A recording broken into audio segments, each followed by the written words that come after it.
You're welcome to my channel, Mindset Academy, where we want to draw the development of the figure that is displayed at the right hand side of the screen. Right? Now, if you look at the figure, it is a truncated hexagonal prism, and we are told to what? To develop it. Is that okay now? And the question that supports this question says, figure above shows the front view of a truncated hexagonal prism of the base size 30 mm and the axis 90 mm. The prism is resting on HP with an edge of the base parallel to the VP. Draw the development of its lateral surface, meaning that we should draw development of the lateral surface of the remaining solid, right? So the first thing you should do here in order to draw this effectively is to draw your horizontal line this way. You can see that. That is my horizontal line. And you draw the vertical line this way, all together. This is the vertical line. Now, this point you see, we're told that it is an hexagonal prism. So we need to start drawing from the plan.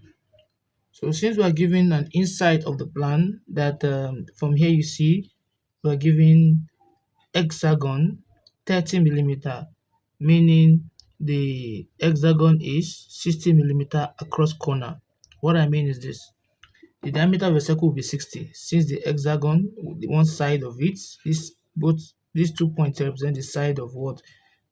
The hexagon, and that is 30, meaning that the diameter will be what? 60. If it is 40, diameter will be what? 80. So if I should do that, and I take my measurement of 30, right, from my meter rule, from 0 to 3, and I place it at this point here, can you see that? Then I'm going to draw my circle in this fashion, this way.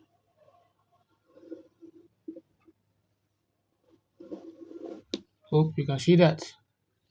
Now I will now take my T-square on my meter rule, and I'm going to draw these two ends together this way, and I'll stop here, faint line. So the same radius I use, which is 30, to draw this circle, I'll place it at this end. I'll strike up and I'll strike down, and I'll place it at this end. I'll strike up and I'll strike down. You can see that. Then I'll join those points together.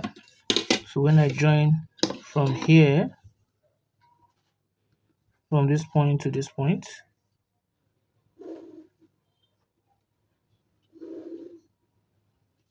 right, and I'll join from this point to this point,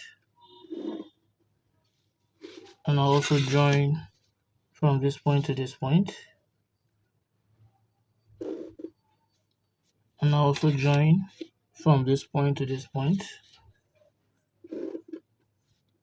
and I'll also join from this point to this point,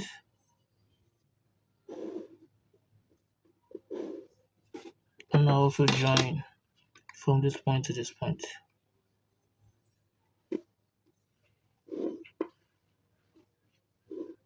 You can see that this is my hexagon. Is that okay? And I can easily say this point here should be 0. I can start from here depending on what I want. But before I do anything, let me first of all project those ends upward. So from here, I'll project this upward this way, and I'll project this upward this way. You can see that. Now the next thing I'm going to do is we're given that there's a circle a semicircle that is cut through that prism. So first of all, what is the prism? Let's draw out the prism. The total height of the prism is given to be from here to here, and that is 90. So if I should measure from here to here, from 0, right, upward, so this means this is from here to here is what? 90. And when I close it up this way, and I'll close it up this way, right, and I'm going to close it up this way.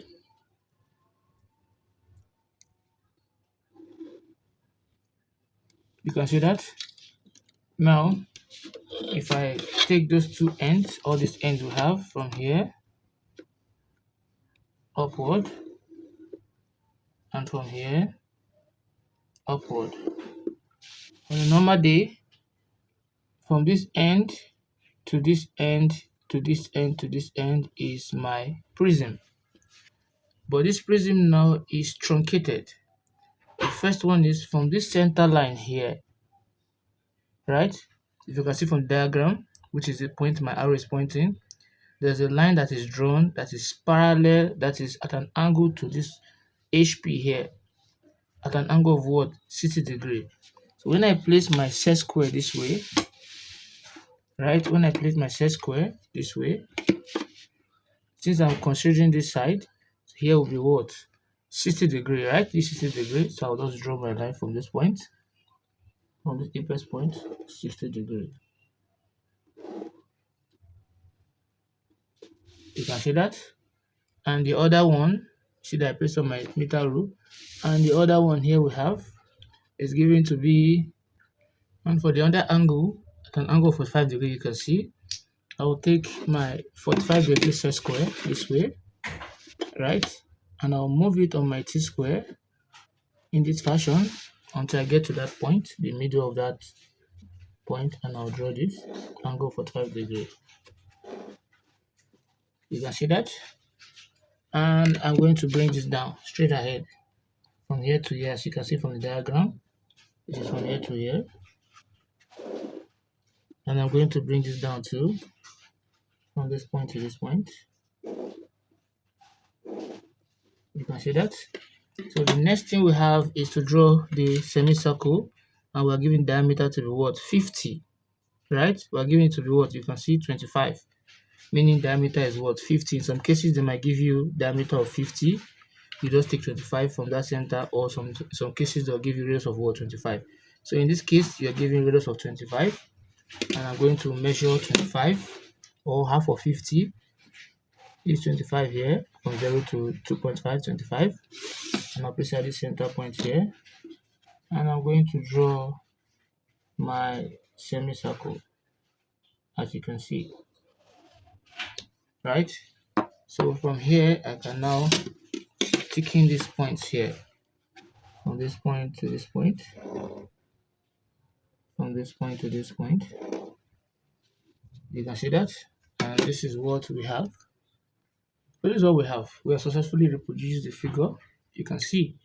So in some cases, this is what you have. They'll just give you diameter from here to here to be what? 50, right? And we already told that from here to here from the question is given to be 30 millimeter. That is what we just did. Now we're now told to develop this. Now before I move forward, now there are two ways you can do this, right? Two different ways, depending on how you are opening it. If I should truncate this, if I should open this in two places this way, right?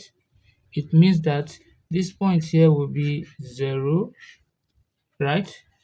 Here will be 1, this point will be 2, here will be 3, back to 2, then 1. So we have 0, 1, 1, 2, 2, then 3. Because I want to open it this way, because development means you are spreading it out, you are cutting it into two, cutting one side of it, you cut it, and you're opening it, right? You're spreading it out. So, but if I'm opening it this way, right, meaning my 0 will start from here. So I want to open it this way since I've already left space for this.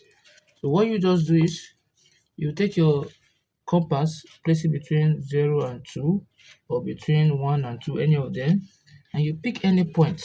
So any point you are picking here, let's say this point I'm picking here, should be my point what? My point 0, right? That's the first point.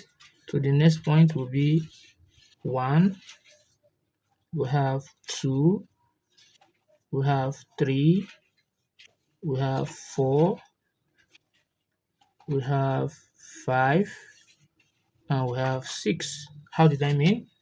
0, the next one is 1, followed by 2, followed by 3, back to 2, back to 1, back to what? 0. You can see that?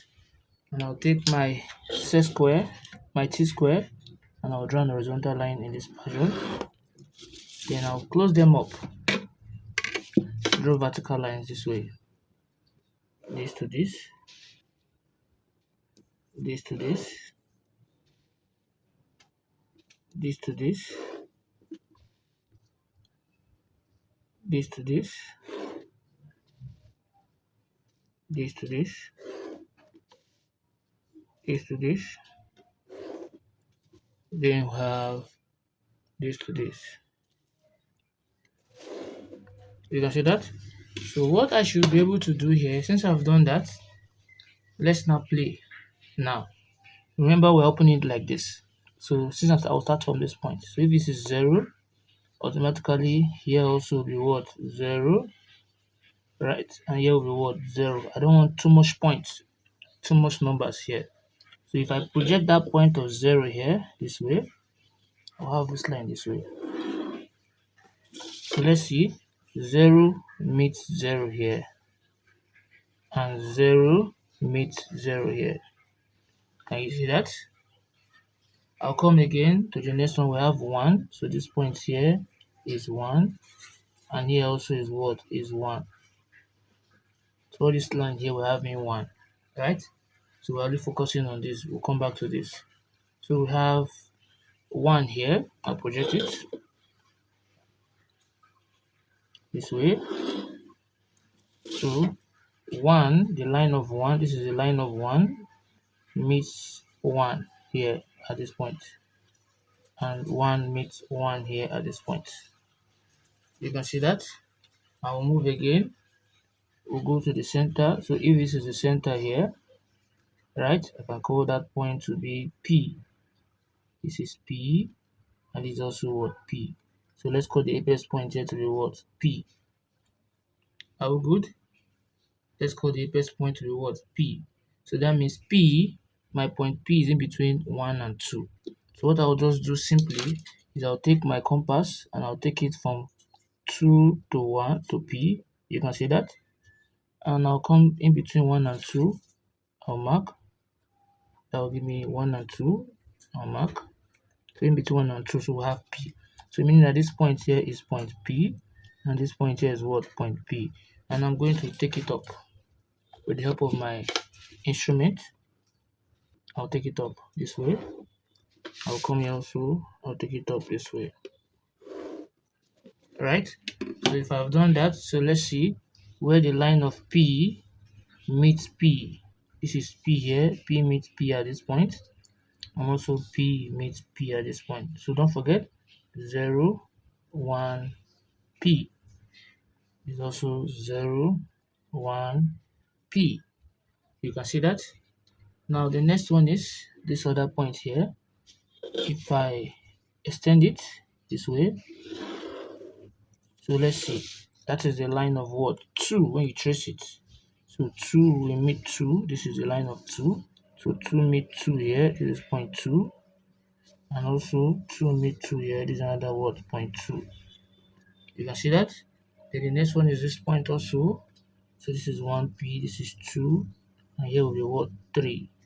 So if I project that point of 3 this way, so what do you notice? 3 meets 3 here. Can you see that? So let me join those points together with my rule from 0 to 1, from P to 1, from P to 2, from P to 3, from 3 to 2 again, from P to 2, from 1 to P, from 0 to 1, right? Then back to what? Back to 0 here. 0 and what? 0. So what you should understand here is this now. If I should bring this point down here, I'm taking it down this way.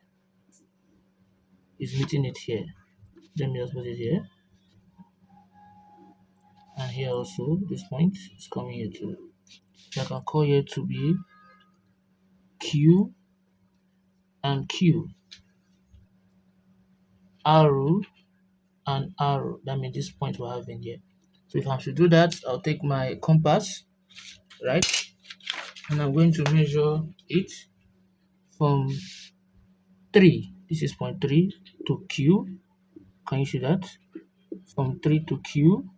The same thing as saying Q is in both sides. Q is up, Q is down. So I'll come to 3 here, point 3, because this is point 3 we're dealing with. So I'll come to point 3. I'll mark 3 to the right and what? 3 to the left. Similarly to 0 also, we have up and down. So I'll have 0, I'll mark here to get arrow. From 0 again, I'll mark here to get arrow. Is that taken now? Because the arrow is between 0 and 1. That's why I'm putting it between 0 and 1. So this is arrow here. And also this what arrow here. In between 0 and 1. In between 0 and 1. Is that taken? P in between 1 and 2. In between 1 and 2. This is my arrow here. So what you notice? You just bring it out this way. This to this. And this to this. You stop because of this side that is coming out. So now the next one is this point here, point 1, right? So if I should extend this out this way, so let's see, this is the line of 1, 1 meets 1 at this point, and 1 meets 1 at this point, 2, is that taken? So this is where 1 meets 1, this is the line of 1, and this is the line of 1, right? We'll come again, this point is, I can call it also point P here, still point P. If I push it out this way, I'll go to the line of P. I'm talking about semicircle now. P meets P here, and also P meets P here. Can you see that? Then the next one is 2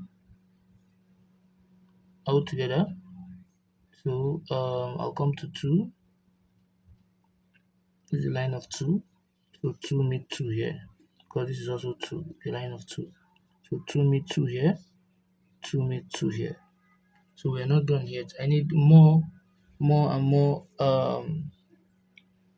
explanation here. So since I need to get more details, these 2 points cannot really give me what I want. So what I'll just do is I'll just take the center again from this 2 to P at any given radius you like. Then I'll mark the other side. I'll mark here. I'll come here also. I'll mark here. Mark down. Come here too. Mark down. So those points here, I can call it point. I can call it point Y. This is Y. This is Y. This is Y. This is Z. And this is what? Z. So let me take them up.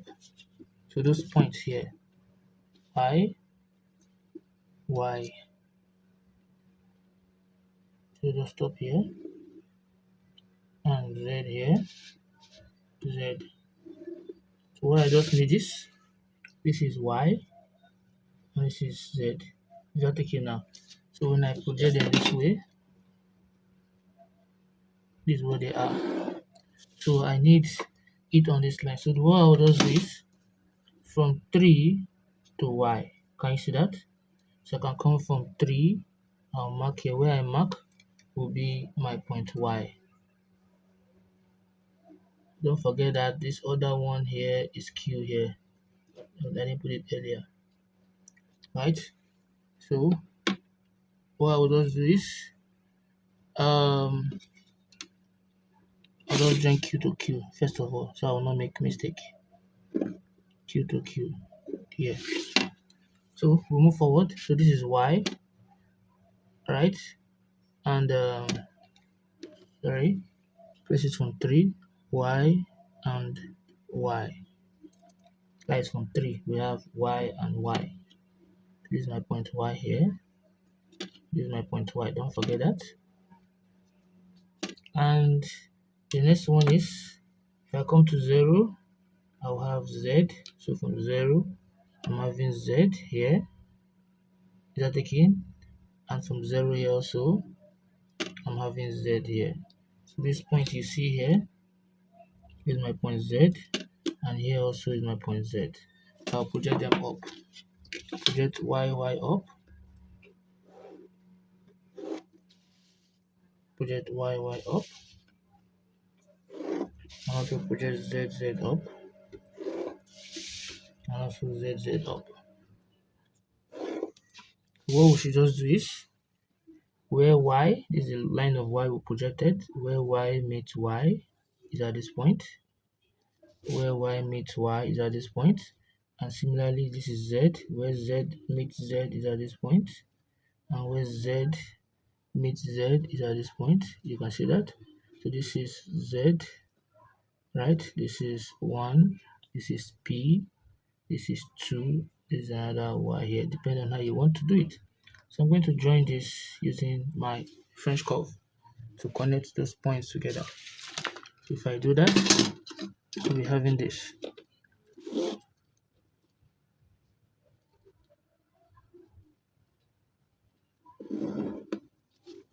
So I'll connect it this way.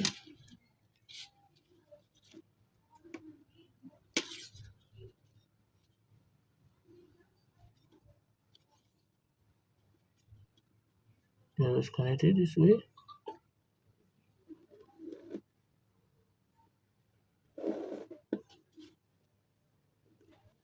Now I'll do here too. From here.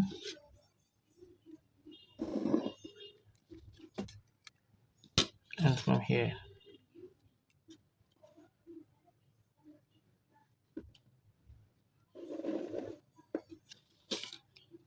See that? This is what we have here. So this is the development of this given figure here. Is that taken now? So when you're told to develop a given figure, truncated, and there are different ways you can develop it. There are different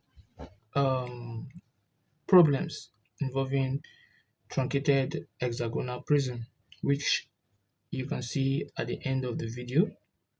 So if you have found this video helpful, please don't forget to like, subscribe, and also share the video.